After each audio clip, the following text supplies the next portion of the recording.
Hey yo, what up? It's your boy. So, in an effort to reduce the amount of questions I have to answer on Discord, I went ahead and made a mini guide on what your daily routine should be. So everything I'm going to list here is stuff that you should be doing every day and into the foreseeable future. I'm also going to be answering a bunch of questions that I've just gotten throughout the last couple days, and hopefully answering these will make your experience with the game that much easier. Alright, so getting right into it, let's start with your daily routine. This is all things that you should be doing every day. So, assuming that you've already cleared the story up to the point where you have unlocked all of the stuff that's available right now, not in any particular order of what you should do things in, but just do it in this order anyway. First of all, go into your Guildhouse and claim all of the stuff that your furniture has generated. Second, go to the gacha and go ahead and use your free gacha roll for the normal gacha.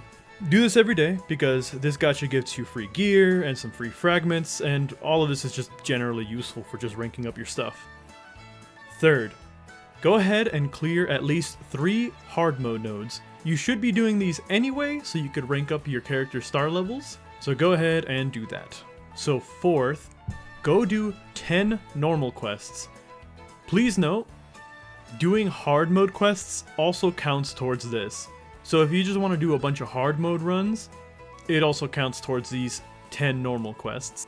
After you finish with that, go ahead and do your grotto runs. Never skip your grotto runs. Do both the mana and the XP one. Next up, go do at least 1 dungeon fight. I don't recommend stopping at just one. Go ahead and try to clear the entire dungeon, since doing the entire dungeon is a good way to get mana, pieces, and more gear. So after you finish your dungeon run, go ahead and level up a piece of gear by 1 star level. Try to do this on someone who has a high rank, that way it's not completely wasted. After that, try to level someone's skill by at least 1. After you finish with all that, go ahead and go into your mission tab and click on the mission that says purchase mana. It only costs 10 jewels, and your dailies will give you at least 20 back, so you're not really losing anything. Alright, once you finish with all of that, go ahead and do 1 fight in Princess Arena and 1 fight in Battle Arena. Be sure that while you're there, you collect all your tokens that you have accumulated over the last however long it's been since you played. This isn't available in the game right now, but later on, once clan battle becomes a thing, an extra daily mission will be added where you can challenge the clan battle once. This will also give you some more XP and goodies and whatnot. Alright, and once you finish with all your daily missions, go ahead, claim all your rewards out of the mission tab, go into the shop, and use your tokens on all the units that you want to use or the ones that you want to level. Well, alright my boys, now that we're done with the daily stuff that you gotta be doing every day, let's get into all these metric shit ton of questions that I get repeatedly throughout my day. First off, let's talk about shards. So, getting a character's fragments, or I guess shards as I just named them, one of the questions that I get all the time is, how many shards does it take to star someone up? I know I mentioned this in my beginner's guide that I posted a few days ago, but let's just go ahead and clarify this right now. I'll put up this graph and everything so you could stare at it. So, let me be perfectly clear with this. To rank a character from 1 star to 2 star requires 30 fragments. To get a character from 2 to 3 star, you need 100 fragments. From 3 to 4 star, you need 120 fragments. And from 4 to 5 star, you need 150 fragments. Please note, this is the core grind of the game. Not progressing story, not doing dungeon runs, although that also helps. Leveling up your character's star levels is what's going to take you the most amount of time in this game. Hard mode stages only allow you to do up to 3 runs per day. Each time you run a hard mode node, you get a chance for a piece to drop. Just a single piece. So, ideally, if RNGesus comes down from the sky, smiles upon you and says, "Good boy," you can get up to 3 pieces.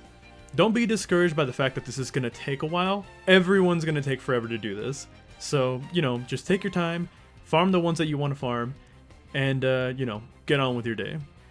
Now, let's get into these other questions. Alright, so, next question. Hello, is it possible to get a unit without rolling them? Well, why yes. So, basically, in this game, if you could unlock a node where you could farm a character's fragment pieces, or even if you see a character that you don't have that's available in the shop, what you can do is actually just collect enough of these fragments and you can just flat out buy the character. So for 3 stars, it costs 145 fragments. You could also buy 2-star characters, and that requires up to 45 fragments. So, if you don't want to try your luck at the gacha, or you just know that you have F rank luck, go ahead and try to farm that person's pieces from the hard mode stages. Again, this will take you quite a bit of time to do, but at the end of the day, you could just have the character that you want. So, next question. What does Optimize do?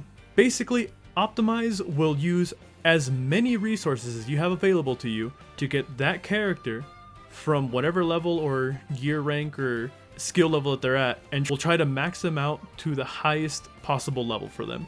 So it'll max out their level, it'll max out their skills, and it'll equip any gear that they're able to equip at that moment. Please note, this will drain all your mana and all your XP potions, so be careful the higher level you go whenever you go to optimize something. Next question. So, next one is, how do I bond up my units / what does it do? Again, I mentioned this in my beginner's guide, but I'll go over it one more time. So, doing normal quests without using skip tickets will raise a character's bond by a bit. But there is another way for you to do it, and that is in the Guildhouse. Go over to your Guildhouse, make sure that your character that you want to bond up is walking around all cute-like inside of your Guildhouse. Go ahead and click on this button right here, and then click on Gifts.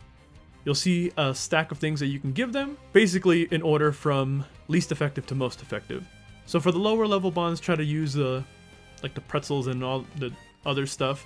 And then at the very end, once they get around to like bond 5, go ahead and start feeding them the fruit basket things. Raising a character's bond will not only unlock side content for you to watch, but it also give you free gems and also raises that character's base stats by a bit.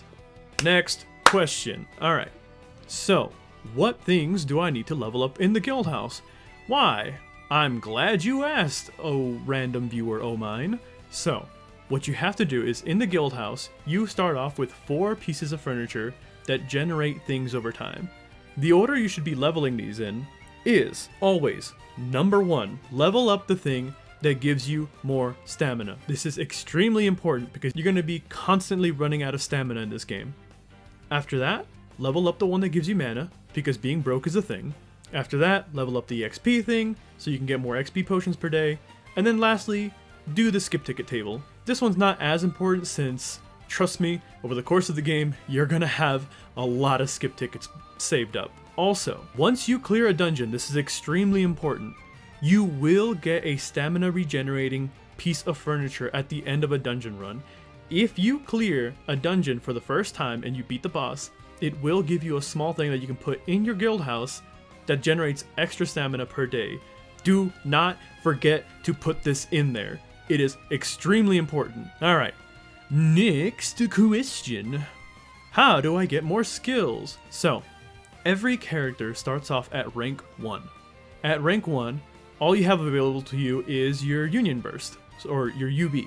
It's extremely important in this game to try to rank up your characters as high as you can. Not only does it give you extra stats, but at different ranks you unlock more skills for your characters. So, at rank 2, you unlock your first skill. At rank 4, you unlock their second skill, and the final skill that you unlock is at rank 7. This is a passive skill no matter who you are. Every character's third skill is a passive that boosts one of their stats by a good chunk. Please note, this passive is permanent throughout the entire fight and never goes away. It's very important to get characters to rank 7 so you can get them at their best and optimal stats. Please note, as an extra thing, if you have a character at rank 7 and you 5-star them, that third skill then gets a huge buff where the scaling on it goes much higher. As you can probably tell, endgame, get someone to at least rank 7 and get them to star 5. Now, next up, what is gear and what does it do? Well, as I probably mentioned earlier, gear is something that you need to give your characters in order to raise their overall stats. The more gear you give a character, the higher their overall stats. When you rank up a character, some of the stats from this gear that you give them goes into this character's base stats, permanently raising their stats. And like I said earlier, this also lets you unlock new skills. So it's extremely important to try to rank people up. Now this is another question that I've gotten a few times. Should I rank up my gear? Well, personally I say that you should at least rank up one piece of gear by 1 star level per day so that you can get the daily reward. However, I do not recommend refining your gear until your character is at least the max rank, or in this game's case right now currently, rank 7. Waiting until your character is at the max rank for you to fully level up a piece of gear is extremely important, because moving on to the next question, what happens to gear I refine on a lower rank character when I rank them up? Do I keep the stats? Answer, no. The refined stats that you get out of a piece of gear whenever you rank someone up do not pass over onto the next rank for that character. This is why I say do not bother refining a piece of gear until this character is at max rank. Granted, ranking up someone doesn't exactly make everything go to waste. You do get a slight refund on refinement crystals and mana when you rank them up. However, it'll only be a fraction of whatever you initially dumped into it, so be careful. Alright, another one that I get fairly often. Does this game have supports? How do I use them? Where can I set mine? Alright, to set a support, you need to unlock the clan tab. As I stated in my beginner guide, clearing World 3-1 will unlock the clan tab. Once you join a clan, all you have to do is click over on this button right here, and then set your supports. Currently in the game, you can only use supports for dungeon runs. Even if you don't particularly have powerful characters, set them up as support anyway. Doing so will let those characters generate mana over time that you can claim later. And trust me, you're gonna need that mana later. This one was specifically asked to me earlier, right before I started recording this, which is, where is the best spot to farm gear? So, by clicking on a character that you want to gear up, click on that character's gear. Doing so will show you a tab that shows you the places where the gear drops. That said, if in this list of places you could farm said gear has any hard mode stages, go ahead and do the hard mode stages. The hard mode stages not only give you fragments, even if it's for characters you don't exactly need at the moment, but also has a much higher drop rate for the thing that you need. Like I said earlier, you only have 3 runs a day, so you could just knock these out really quickly. Or 6 if you're a filthy whale. The only problem with doing this is that it costs significantly more stamina. Your best bet will almost always be the latest stage that you have available to you to farm. Those usually have a better drop chance, and the stamina isn't as steep as a hard mode stage. Basically meaning you could farm more of it if you want. This is just a random question that I've gotten once, but how do I change the character on my main menu? Well, it's easy. Click on this, click on that, make sure the character's first. Done. Another question is, should I spend Jules to refill my stamina? I don't know, boy. Depends how deep them pockets are, son. And lastly, Peckering kinda trash. No, you're trash. Go ahead and level her. Rank her up. You'll see. You'll all see. She's the tankiest tank of all tanks. She is an immovable wall of flesh and bone. Should I roll all of my jewels? I don't know. Did you get your waifu that you wanted? If not, I don't know, keep rolling. And that's it. That'll do it for this video. This was kind of just a thing that I needed to throw out there really quickly before I had to tear my hair out from having to answer the same questions constantly throughout my day. Hopefully this actually helps out and lets you have a better time with this game. I suppose this is also where I do the whole YouTube spiel of like, comment, and subscribe. Don't actually know if any of that works, but yeah. Go ahead and drop a like. Drop a comment if you have any more questions that I could probably answer. And I'll see you once I'm finally done working on these gersh dang spotlights. But until then, I will see you all later. Bye.